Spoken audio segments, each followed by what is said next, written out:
Hey guys, Shane here. So today we are going to go over the top 5 college degrees that are actually worth it for you to spend years and years of your life and thousands of dollars so that one day you can actually get that piece of paper that will make your life worth living. And won't be a giant waste of your time that you just hang up on your wall and then never look at again. Now, this is a very controversial topic, and if you ask your family, most of them are probably going to tell you that you have to go to college, because back when they were young, that was the key to success, and they have your best interest in mind. And I mean, can you really blame them? College has been a part of the American dream for decades. But if you look on YouTube, or honestly a lot of different places on the internet, most creators are going to tell you that college is pretty much not worth it. Now, we've all heard the stories about the successful college dropouts turned billionaires and how they would have been even more successful, even faster if they never went to college. And while there may be some truth to this, I do think that this is a little bit misleading. Take Mark Zuckerberg for an example. So if Mark Zuckerberg never went to Harvard, he probably would have never been able to start Facebook. So Facebook started off as a site that only college students could join. You needed an email that ended in .edu that you could only get if you went to college. Plus, let's be realistic here. Not everyone can be a billionaire. And honestly, do you even want to be a billionaire? I mean, these guys work like 120 hours a week. Like, work is all they think about. They're just totally focused on work. They're basically robots that just work all the time. A study by the Journal of Nature Human Behavior showed that basically your happiness doesn't really increase above, depending on what metrics you use, $75,000 to $95,000 a year. But the truth is that many majors today are just complete scams, and you will probably never be able to get to that $75,000 to $95,000 a year mark. And even if it's your passion in life, you would probably be better off just studying it on your own without ever going to college. And there are countless examples out there of people who end up going 6 figures into debt and they can't even find a job. And if you don't believe me, then go ahead and take a trip to your local Starbucks and just ask them what degree they have. And I'm not trying to on baristas, honestly. Like, I've actually talked with many of them, and they're smarter and more educated than I am by a long shot, but they still work as baristas and they make pretty much minimum wage. Because the truth is, only about 25 to 27% of college majors have a job that is actually related to the major that they spent years of their life in order to get. But if you are really smart and you do your research, you can choose a major that is going to be something that is extremely in demand, and it's going to set you up for your whole life. Even if later on you decide to pivot to something else, you will always know that you have a job that you can get in no time. And the majors that I'm going to focus on now are ones that are great right now, and they're also going to be great for many, many years in the future. And if you're trying to figure out what to do with your life right now, like, I don't blame you. I was in your position at one point, and if you really pay attention and watch this video, you're gonna have a really good idea of what direction that you should go. And the reason that I'm making this video is because I honestly wish a few years back that I had someone just like me to tell me the truth. Just give it to me the way that it actually is. Tell me the hard truth, and it would have saved me a lot of time. Now, number 5 on this list is going to be engineering, and this might come as a huge surprise to a lot of you because you probably thought that this was going to be number 1. So what exactly do engineers do? Well, if you look on Google, the official definition is someone who applies the principles of science and mathematics to develop economical solutions to technical problems. Okay, so that was a lot of words, so let me try to kind of simplify this for you. Engineers are basically the middlemen between science and the real world. They have to have a really good understanding of the science behind why things work, and then they basically apply that to the real world in a cost-effective and efficient way. Now, a few examples of engineering degrees that make the most money are going to be obviously petroleum engineering, and then any type of engineering degree that involves software, coding, or technology. Now, some of the cons of being an engineer: it's very, very difficult. Probably one of the hardest majors that you can do. It's heavily science and math based. So you have to be very, very good at math and science. And then another thing, and this could be probably a good or a bad thing, is that it's always changing and you have to basically be able to keep up with the latest developments and technology. So the pros of being an engineer is that it's very difficult. And what does that mean? It means that not a lot of people can do it. And so there's a huge barrier to entry for others who want to try to get into engineering. For this reason, engineering will never become fully saturated and you'll pretty much have a job for the rest of your life. Now, another pro is, of course, I already mentioned it, it pays very, very well. Not all of the engineering degrees pay six figures right off the bat, but pretty much all of them you can easily work your way up to six figures. It'll just take a few years. Now, another pro is that there is a lot of room for growth and you can always evolve and expand in your career.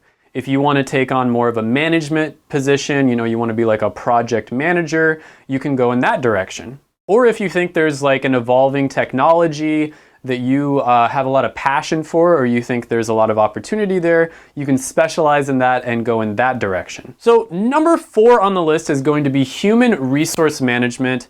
And this is another great career that anybody can get into because just about every company on the earth needs people that have these skills. So the definition of human resource management is pretty complicated, honestly, but it's basically just how a company manages the people who work inside of the company so that they can get the most out of them, the most efficiency without, getting sued or something like that. Hey, send me that link to the monkey sex video.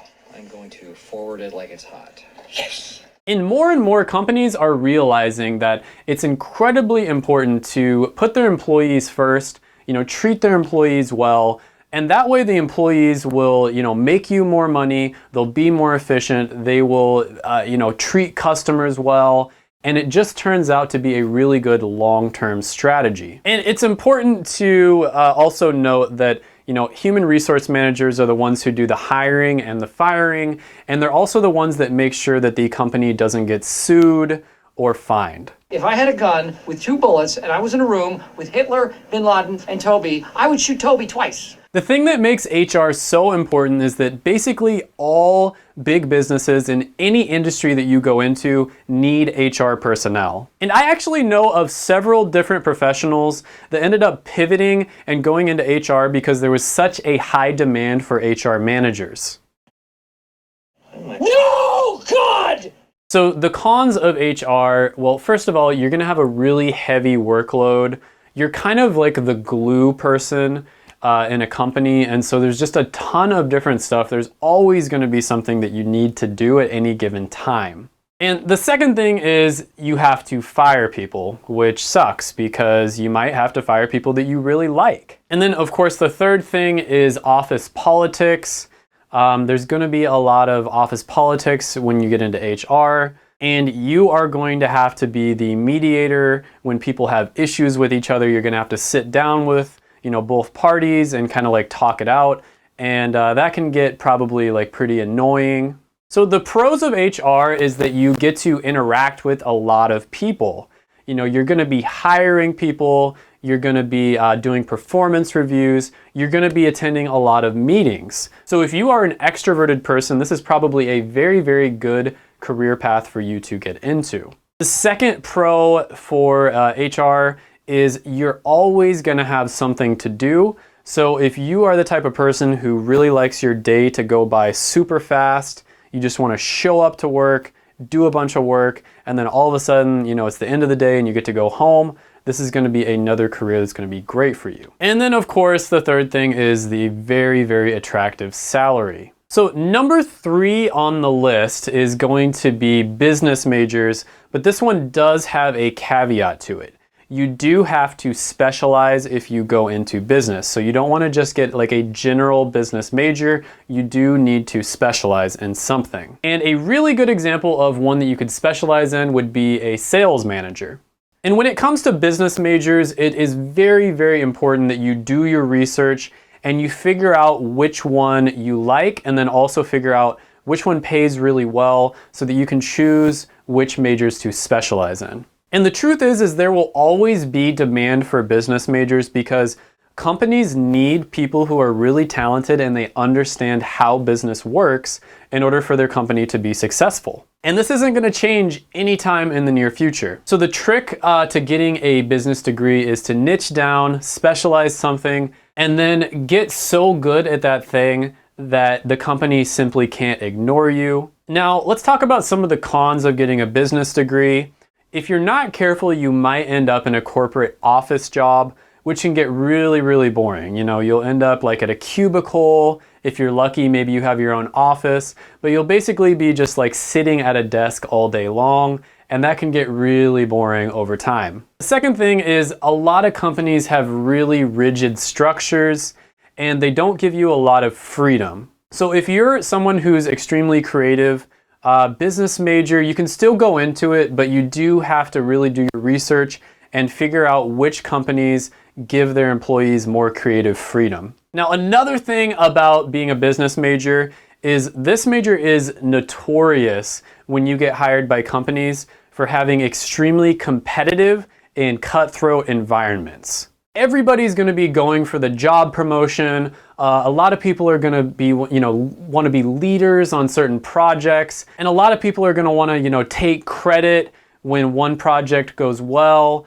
or if it doesn't go well, they're going to, try to blame you. So one thing that will help you a lot if you go into, business major is being competitive. So if you're competitive, this is a really good one to go into, which is one of the pros for being a business major. Now, another pro is the opportunity for advancement. If you really excel in an environment like this, you can work your way all the way up to be the CEO of a company. And CEOs can make millions, sometimes over $10 million a year, sometimes even more. So there is an extremely high ceiling for this if you really, really excel at it. And one thing that I forgot to mention is a lot of the time if you go into a business career, you may need to get a master's degree in order to be competitive. So instead of just going to school for 4 years, you might have to go to school for, 6 years or more. So number 2 on the list is to major in a health career. So one really unfortunate fact about life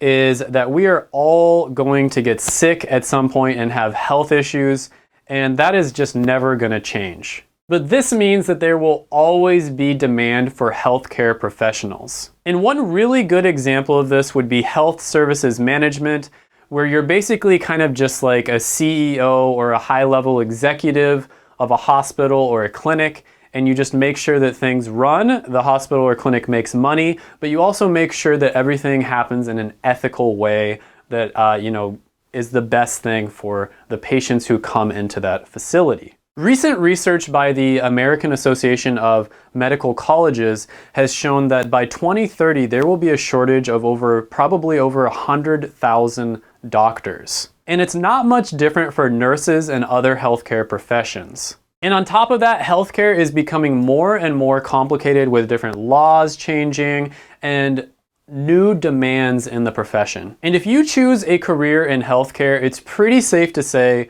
that you will pretty much never go without a job, and you'll be able to live very comfortably pretty much anywhere you want to in the United States. Now, a really good website that you can use to do research on different health careers, because some are better than others, is explorehealthcareers.com. This is actually the website that I used to choose my profession, which is I'm a pharmacist, and it'll give you a really good general overview of different careers that you can look into. So you could maybe make a list of 10 different health careers that you're very interested in, and then go ahead and just, call people who actually work in those careers and then ask them about it. Now, some of the cons of, pursuing a career in health is you are going to get worked really, really hard, because if somebody is sick, you have to take care of them. Even if you don't want to work those extra hours. It's sort of an ethical dilemma. You have to take care of them. And if a bunch of other people call out sick, you still have to take care of them. You can't just shut your doors. And the second thing is you end up seeing people at their worst. So a lot of the time people come in and they're sick, You know, they've gone through a really crappy process of going through our medical system, and by the time they get to the pharmacy, for instance, they're in a very, very bad mood, and they can go off on you. They can be extremely rude on you, and it can be a really, really rough environment to be in. And then another thing is this ethical dilemma of, you know, business versus health. So this is a huge, huge issue in this day and age. You know, a business has to make money in order to continue to survive, but when it comes to, you know, health and that sort of thing, it can be a little bit of an ethical dilemma on how much money the business can make. And that, for that reason, there's a lot of regulations and there's a lot of laws and red tape, some of it needed and then some of it probably not as necessary. Now, the pros of healthcare is that you will always have a job. I mean, you can pretty much go anywhere you want in the United States, and within a short amount of time, you can find a job if you choose a healthcare degree. And another thing is you get to make a real impact. I mean, if you are good at your job, you are helping people at some of the lowest points of their life, and you can truly go home at night and say that you made an incredible impact on people's lives, which is very, very underrated. Now, number one on this list is going to be a computer science degree. And an example of a computer science degree would be a software developer. And right now we are entering the age of automation where more and more we are trying to automate things that we do in our day-to-day life in order to save time. And this is creating a huge demand for people who can create software that can complete time-consuming tasks more efficiently. They took our jobs. Yeah, they're down. Took our jobs. They did. They took our jobs. And I strongly believe that in the next 50 years, probably the most valuable skill that you can have is either being able to automate something or streamlining a process, and that is exactly what computer science teaches you. Software developers are making six figures right out of college easily. And if you're willing to move to a big city like San Francisco, Seattle, you can easily get up into the $200,000 to $300,000 a year range within a few years. And on top of the lucrative salary, companies will fight tooth and nail in order to get you to be one of their employees. And this means that you can pretty much live wherever you want. Just look at what Google offers their employees. I mean, the offices look like freaking playgrounds. You get amazing benefits. You get free food, free coffee, free entertainment. You can take a break in the middle of the day and do yoga or whatever you want. It is insane. And if you're willing to job hop, and that is basically where you move from job to job every few years, you can basically get companies to start a bidding war and they will all just fight over you. And you know, they'll be like, oh, I'm gonna pay you, you know, 180. No, I'm gonna pay you 190. 210, and that way you can increase your salary to the 200 to 300K a year range a lot faster. Now, a few of the really hot subjects to learn about right now are going to be machine learning, you know, artificial intelligence. You're going to want to get into maybe like virtual reality or augmented reality. And right now there are pretty much no cons to getting into this. This is the perfect time to get into this major. The only cons I can think of is, you know, you do have to spend a lot of time staring at a computer screen, which we already spend a lot of time doing that, right? And then the other thing is if you want to get paid extremely competitively, you will have to live in certain, you know, big tech cities like Seattle, Austin, San Francisco area, Silicon Valley. You probably will want to live in those areas. So this does round out the list. But I do want to mention that there are a few key things, no matter what area you go into, that you need to do your research on. You want to look up the average salary, because this is going to tell you what companies are willing to pay for this specific skill set, this specialized knowledge that you go to college in order to get. And the second thing you want to look up is job satisfaction. So if you look up a career and it has really low job satisfaction, that might mean that even though there's a lot of demand for it, there might be regulations or something along those lines that are causing the job to be very, very stressful or unfulfilling for people who go into that career. And then the third thing you want to look up is the job growth demand. So you're basically just going to look up, how many openings there are going to be in the next 10 years versus how many people there are to fill those openings. It's pretty obvious. And obviously, if there's going to be a lot more openings than people to fill those openings, there are going to be incredible opportunities for you and there won't be much competition. And then of course, the fourth thing to look at is, are you interested? So you want to pick something that you're interested in, pick something that you're passionate about. You don't want to just pick something that makes the most money. That is not going to lead to a fulfilling life. And you'll actually probably end up making more money if you pick something that you do like and do have a passion for, because you're going to get a lot better at it. And so a good idea would be to make like a list of 10 different careers. This is what I did that fit these 4 criteria. And then what you want to do after you make that list is you want to contact and reach out to people who actually work in those careers. You can do something as simple as just calling them on the phone, going up to the business and speaking with them. And then you can also ask them to shadow, which is where you basically go and just kind of hang out with them for the day just to see what they do on a day-to-day basis.